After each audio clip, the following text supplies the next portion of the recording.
ஹெல்தியான கீரை சாதம், அதுக்கு சைட் டிஷ்ஷாக சேப்பங்கிழங்கு வறுவல். சேப்பங்கிழங்கு வறுவல் நம்ம நார்மலாக செய்கிறது மாதிரி இல்லாமல் கொஞ்சம் ஒரு சின்னதாக ஸ்பெஷல் மசாலா ஆட் பண்ணியிருக்கோம். கொஞ்சம் டிஃப்ரெண்ட் டேஸ்ட்டில் இருக்கும். கீரை சாதம் இந்த மெத்தடில் பண்ணால் கீரை பிடிக்காதவங்க கூட விரும்பி சாப்பிடுவாங்க. குழந்தைங்க லஞ்ச் பாக்ஸுக்கும் கொடுத்து விடலாம். ரொம்ப ஈஸியான ரெசிபி. எப்படி செய்கிறதுன்னு பார்க்கலாம். இதுக்கு ஒரு பாத்திரத்தில் 1 கிளாஸ் தண்ணி சேர்த்துக்கோங்க. 4 பச்சை மிளகாய் சேர்த்துக்கோங்க. இது கூட கொஞ்சமாக இஞ்சி சேர்த்துக்கோங்க. 5-6 பல் பூண்டு பல் சேர்த்துக்கோங்க. கொஞ்சம் மஞ்சப்பொடி. இது கூட நம்ம கட் பண்ணி க்ளீன் பண்ணி வச்சுருக்கிற கீரை, எந்த கீரையாக இருந்தாலும் நீங்கள் சேர்த்துக்கலாம். பாலக், அரைக்கீரை, முளைக்கீரை, சிறுக்கீரை எது வேணாலும் சேர்த்துக்கலாம்.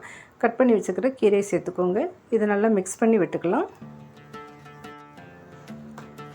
கீரை ஃபுல்லாக வேகணும்னு அவசியம் இல்லை, ஏன்னா அதுக்கப்புறம் நம்ம அதை கிரைண்ட் பண்ணிவிட்டு வதக்க போகிறோம். அதனால் கீரை பாதி வெந்ததுன்னா போதும். கீரையை மூடி போடாமல் இப்படியே வேக விடுங்க. அப்போ தான் அது கலர் மாறாமல் இருக்கும்.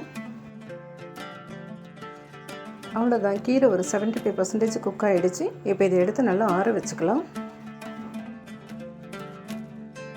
நான் சைட் பை சைடு குக்கரில் கொஞ்சம் சாதம் வச்சு நல்லா ஆற வச்சுருக்கேன். சாதம் இந்த மாதிரி நல்லா உதிரியாக இருக்கணும். அந்த மாதிரி வடித்து ஆற வச்சுக்கோங்க. இப்போது கீரை நல்லா ஆறிடுச்சு. நம்ம அது ஒரு மிக்ஸி ஜாருக்கு மாற்றிக்கலாம். நம்ம கீரை வேக வச்ச தண்ணியும் இது கூட சேர்த்துக்கலாம். சேர்த்து நல்லா அரைச்சி எடுத்துக்கலாம். கீரை இந்த மாதிரி ஃபைன் பேஸ்ட்டாக இருக்கணும். அந்த அளவுக்கு அரைச்சி எடுத்துக்கோங்க.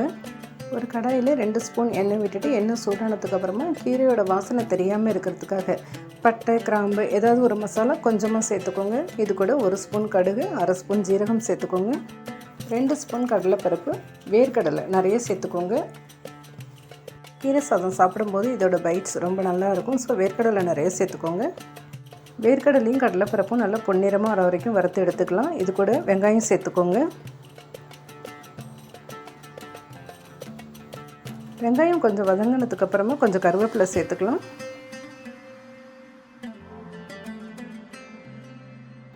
ஒரே ஒரு தக்காளி சின்னதாக கட் பண்ணி சேர்த்துக்கோங்க. தக்காளி கொஞ்சம் வதங்கினதுக்கு அப்புறமா நம்ம அரைச்சி வச்ச கீரை பேஸ்ட்டை இது கூட சேர்த்துக்கலாம். நல்லா மிக்ஸ் பண்ணிவிட்டு இது கூட கொஞ்சம் தண்ணி சேர்த்து நல்லா மிக்ஸ் பண்ணிக்கோங்க.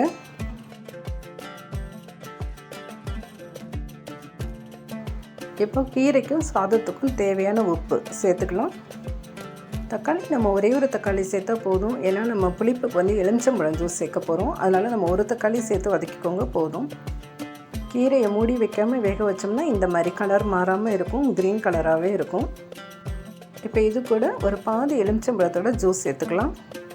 உங்களுக்கு புளிப்பு வேணும்னா இன்னும் கொஞ்சம் ஜாஸ்தி சேர்த்துக்கோங்க. நல்லா மிக்ஸ் பண்ணி விட்டுக்கலாம். இப்போது இது கூட நம்ம வேக வச்சு ஆற வச்சுருக்கோம் இல்லையா ரைஸ், அதை சேர்த்துக்கலாம். சாதம் சேர்க்கும்போது நல்லா சாதத்தை கையால் உதிர்த்து விட்டு அதுக்கப்புறமா சேர்த்துக்கோங்க. அப்போ தான் சாதம் கொஞ்சம் உதிரியாக இருக்கும். சாதம் கீரையோடு நல்லா மிக்ஸ் ஆகிற மாதிரி மிக்ஸ் பண்ணிக்கோங்க.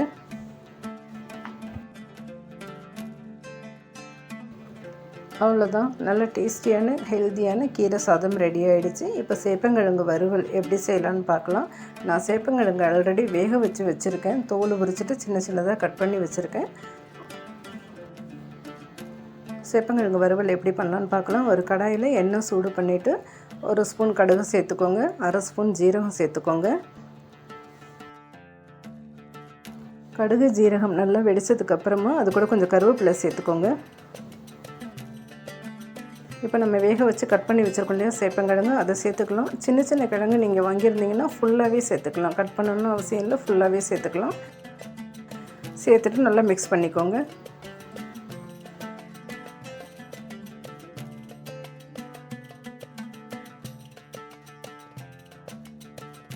இப்போ இது கூட கொஞ்சம் மஞ்சப்பொடி, மிளகாப்பொடி, எவ்வளோ காரம் வேணுமோ அவ்வளோ மிளகாத்தூள் சேர்த்துக்கோங்க. தனியாத்தூள் சேர்த்துக்கோங்க.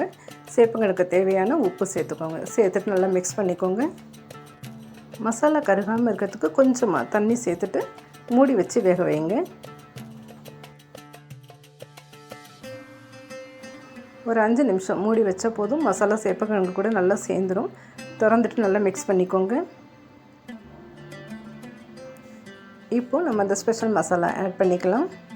இந்த ஸ்பெஷல் மசாலாவுக்கு நான் 1 ஸ்பூன் பெருஞ்சீரகம் சேர்த்துருக்கேன், 1 ஸ்பூன் மிளகு சேர்த்துருக்கேன், அரை ஸ்பூன் ஜீரகம் சேர்த்துருக்கேன், 2 ஸ்பூன் தனியா சேர்த்துருக்கேன், 2 ஸ்பூன் பச்சரிசி, நம்ம நார்மலாக சாப்பாட்டுக்கு யூஸ் பண்ணுறோம் இல்லையா அந்த அரிசி சேர்த்துட்டு எல்லாத்தையும் நல்லா வதக்கிட்டு நல்லா பவுடர் பண்ணி வச்சுக்கோங்க.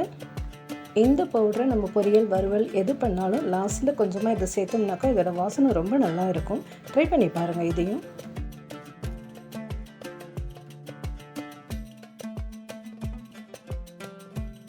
அவ்வளோதான், சேப்பங்கிழங்கு ரெடி ஆகிடுச்சு. கீரை கூட இதோட காம்பினேஷன் ரொம்ப நல்லாயிருக்கும். ஹெல்த்தியான கீரை சேப்பங்கிழங்கு வறுவல் ரெண்டும் ரெடி ஆகிடுச்சு. ஒரு வாட்டி ட்ரை பண்ணி பாருங்கள். வீடியோ பிடிச்சிருந்ததுன்னா லைக் பண்ணிவிட்டு சப்ஸ்கிரைப் பண்ணிக்கோங்க. உங்கள் ஃப்ரெண்ட்ஸுக்கும் ஷேர் பண்ணுங்கள். நெக்ஸ்ட் வீடியோவில் பார்க்கலாம். பாய்.